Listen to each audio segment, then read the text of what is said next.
looking at where we came from, the struggles in those early years, and now looking back on that path and seeing where we are today, it's incredible. Despite nearly dying at sea as a 7-year-old, Abbas Nazari feels a deep connection to the water. Yeah, the ocean, eh? It's a special place because I really love the ocean.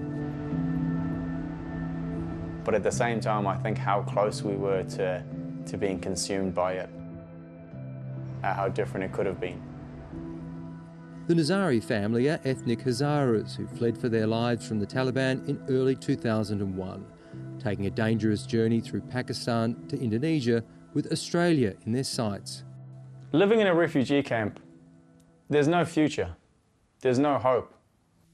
When the Indonesian fishing boat they'd boarded began to sink, Norwegian ship the Tampa came to the rescue of the Nazari family and more than 400 asylum seekers.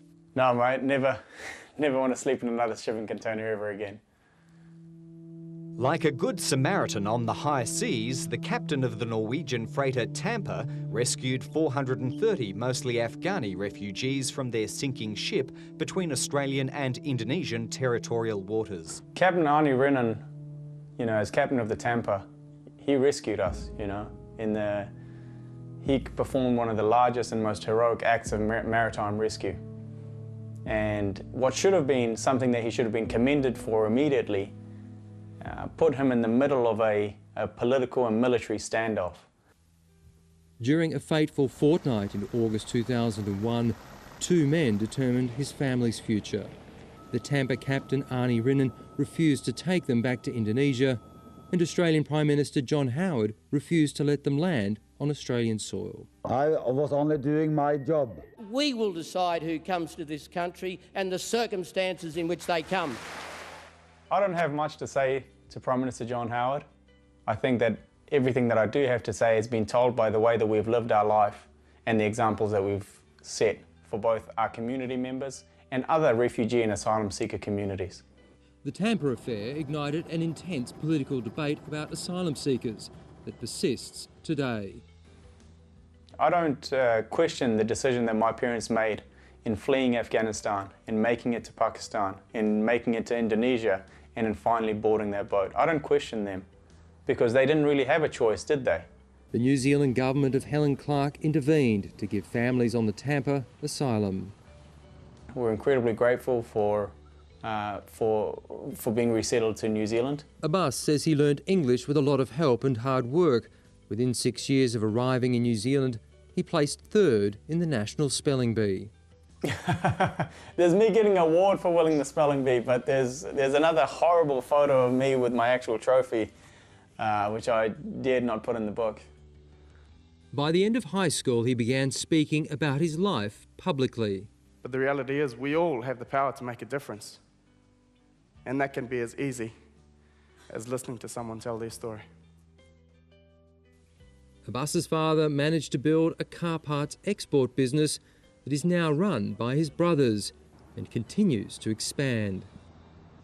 Just to see the growth has been pretty incredible.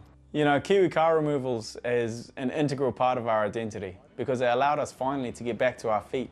We were welfare dependent, we were on state housing, we were just incredibly dependent for help. But once we finally started taking those risks and worked towards becoming independent and standing on our own feet, it's incredibly rewarding. Abbas has written a book about the experience of his family and other Hazaras who were on the Tampa. Our community, some of the parents can't speak. They can't speak or read English, so I'm hoping to get it translated or maybe turn it into an audiobook. Oh, wow. Just for you. Awesome, man. Now settled in Wellington with his partner, Abbas says he's never stopped working.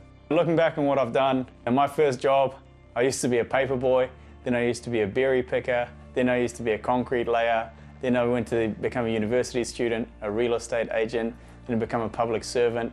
I'm a F-45 instructor, and now I'm unemployed.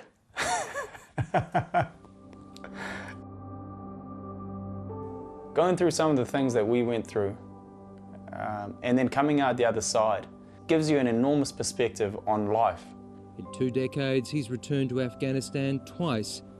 20 years to the day since we left. And was the bloodshed of the last 20 years worth it? Yeah, you ask those questions. Why did it fail? Where to from here? But now he watches events from afar as chaos has returned. Afghans who face persecution. No, I don't think I want to go back to Afghanistan anytime soon. I think I'll just be watching it from afar and trying to help from New Zealand. It's just another repeat of so many other failed states. And I hope that there's some capacity and generosity in the international community to try and ease some of that suffering.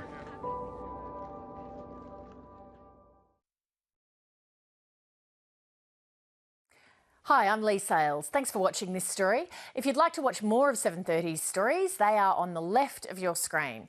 And tap on the button below to subscribe and get the latest from ABC News.